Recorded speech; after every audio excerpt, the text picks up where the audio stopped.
Hey, what's going on, guys? My name is Asian Psycho, and this will be the last installment of the M14 chapter of my Exploring the Arsenal series with me, Asian Psycho, aka Toe Sniper 98. And with this time, we'll be featuring the forgeable variant of the M14. This is what you get when you forge the M14 with a couple of replica pallets, 7 I believe, and this is what you get, the HR1860. It is... I really don't know the history behind this gun. I don't know if combat arms like made it up or anything, but I don't know. It has that kind of old-timey feel, I guess, but I mean it's fully auto, so I kind of want to say it's from like, you know, because of its look. I kind of want to say that it's from like mid 1800s America, but obviously they didn't have fully automatic assault rifles then, so I may have to take that back. But anyways, let's get on to the stats of the HR1860. Now, do keep in mind that looking at these stats right now, the stats on the HR1860 are actually strikingly similar to the G36, and some of the characteristics of the HR1860 are actually pretty similar to G36 when you look at the entire picture. So let's go down the line of stats that we can talk about. The damage, first of all, is actually identical to the G36 at 45. So obviously it's very powerful for an assault rifle. And the portability is at 55, which is, I believe, the same as the M14 itself. So, if you've been using the M14 until now, I mean, for you, it probably won't be a difference, but it is 2 points lower than the G36. But in the end, they're pretty similar. Moving on to rate of fire, the rate of fire is at a 70. So, if you guys remember in my STG-44 review, the STG-44 also had a 70 rate of fire, so this is the same that you can expect from the HR1860. So rate of fire is actually very good for its damage, so high DPS, relatively speaking. The accuracy is at an 85. The G36 has an accuracy of 90 for those of you guys who always use your G36s. Relatively speaking, I don't think the accuracy matters too much on this gun because this gun cannot attach a scope on, which I really kind of felt bummed out by when this gun first got released. And I really wish this thing came with a scope, but since it doesn't, I mean, beggars can't be choosers, so whatever. It still performs reliably well even without a scope. In this gameplay, you'll see me get a few long-range kills by crouching down and burst firing, which always works. So even though you can't put a sight on it, you can always compensate for it by crouching down and picking your shots wisely. Moving on to the recoil. The recoil is also at a 67, which I believe is also the same as the G36's recoil. If I'm wrong, then please correct me on that, but to the best of my knowledge, I do believe that G36 also has a 67 rate of recoil. And the spread pattern is out on the HR1860 is actually pretty similar to the G36 when you go full auto. Though I think I want to say that the HR1860's spread doesn't get as big as fast for whatever reason, but the max spread is the same on the HR1860 as it is on the G36.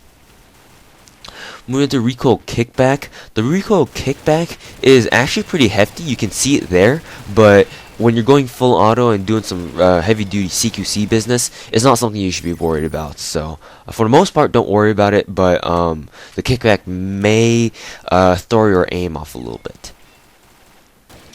Moving on to the Recoil Controlability. Recoil Controlability, as you can see here, is pretty tough to do at first, but you'll get used to it, and pretty soon you'll be able to pick off shots at long range. So just keep at it, and then you'll be able to get over it just fine. Moving to the Tapfire ability. Tapfire ability is actually pretty good. Seeing that it cannot attach a scope you can't attach a scope on the gun itself. It's gotta have some kind of Tapfire ability, right? Otherwise, its long range capabilities are absolute jack shit. So that firing is pretty good. Like I said, you'll see me in this gameplay get a few long-range kills by tap firing and controlling my shots. Moving on to the sprint drawback. The sprint drawback on the HR1860 is actually pretty average. There's nothing too special about it.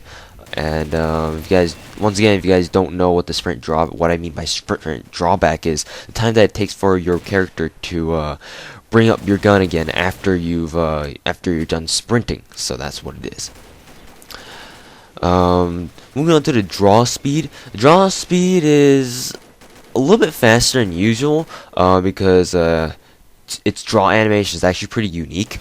I think you flick open the charging handle, I think is what it's called, on the backside of the gun. So to me it's quite fast, faster than other rifles at least. So I don't know what you guys think, but I think the draw speed is pretty fast.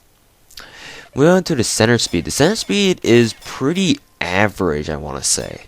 I don't know. I've never felt that the HR1860's center speed was like particularly noteworthy. So I've always felt that it was pretty average. I've always had to take about 2 seconds for it to settle back to its original spread position after shooting. So it's not the fastest, but it's not really that bad either. Moving on to the reload speed. The reload speed is actually quite fast, even with an extended mag 1 on it. In this gameplay, or in both of these gameplays, you will see me using an extended mag 1 like I always do, and it can handle the reload speed on with an extended mag 1 quite fine. So reload speed is very good, and it'll be even faster with an extended mag 1. Moving on to the fire modes. Fire mode, the only available fire modes on the HR1860 is fully automatic, so you don't have to worry about toggling through fire modes at the beginning of the round to switch all the way to full auto, because it's already on full auto to begin with, so that's good. Moving on to the luck. Actually, the HR1860 is actually pretty lucky. As you can see here, you'll see me get pretty lucky headshots, and I think this is to compensate for the fact that you can't put a sight on it, but obviously because lottos are all luck, basically, hence the name.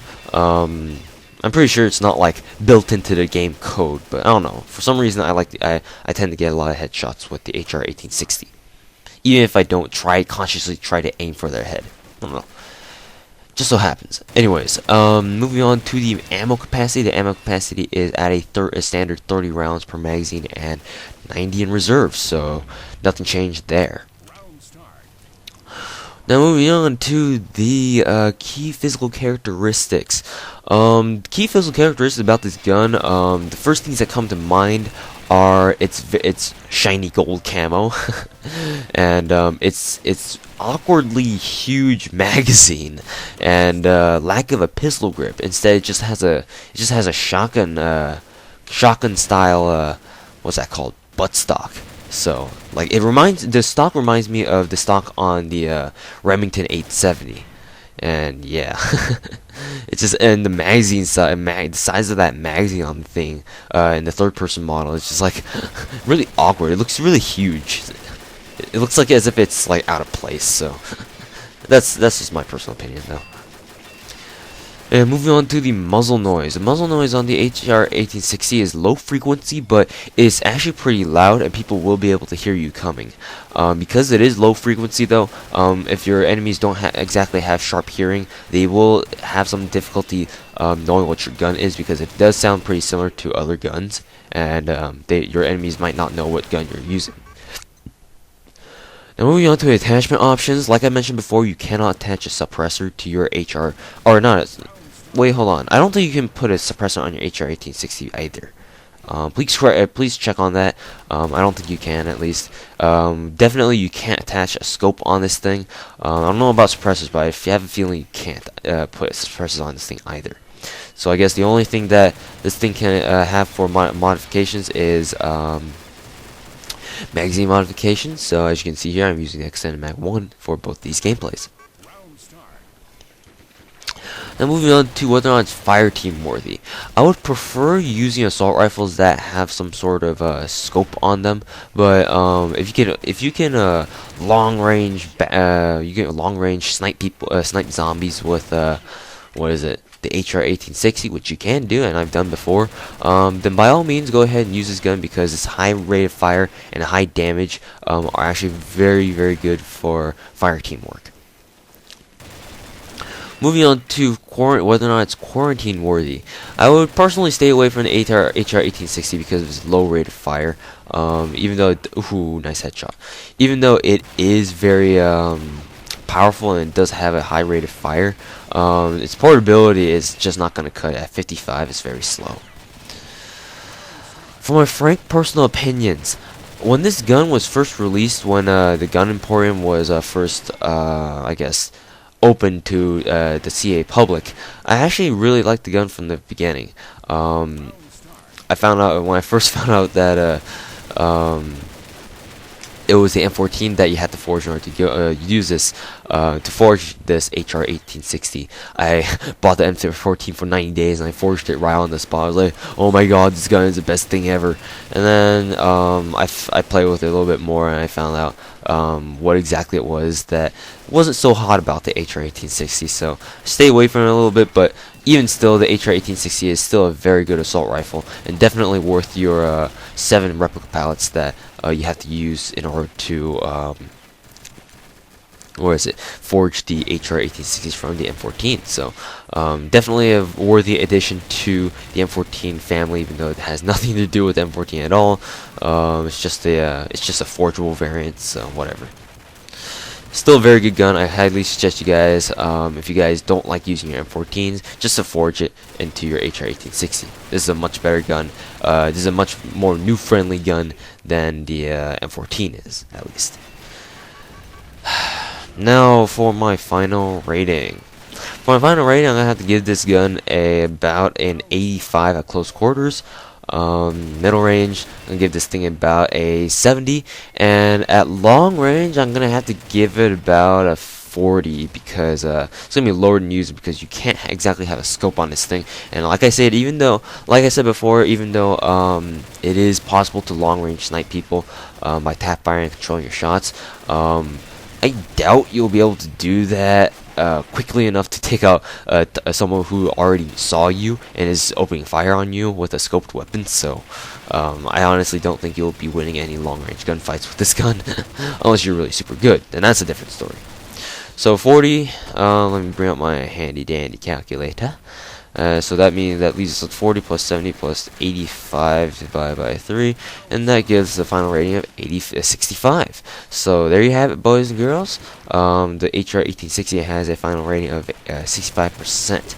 So hope you guys have enjoyed this HR1860 review. The next review is going to be on the next recruit submachine gun called the K1A, and after that, I believe I'm going to be doing the Spans 12, and then after that, the G23 series. So hopefully I can get the Glock 23 series as fast as possible, because I really want to review that G18 Cobra, and I've gotten lots of requests to do so. So as the fastest we can get there, the better. So thanks for watching, guys, and I've been your host, Asian Psycho, aka ToastNumber98, and this chapter was an extremely long chapter. Thanks for watching, and stick around for more Exploring the Arsenal chapters and episodes by me, Agent Psycho, aka ToastNumber98. So have a good day, guys. I'll see you later.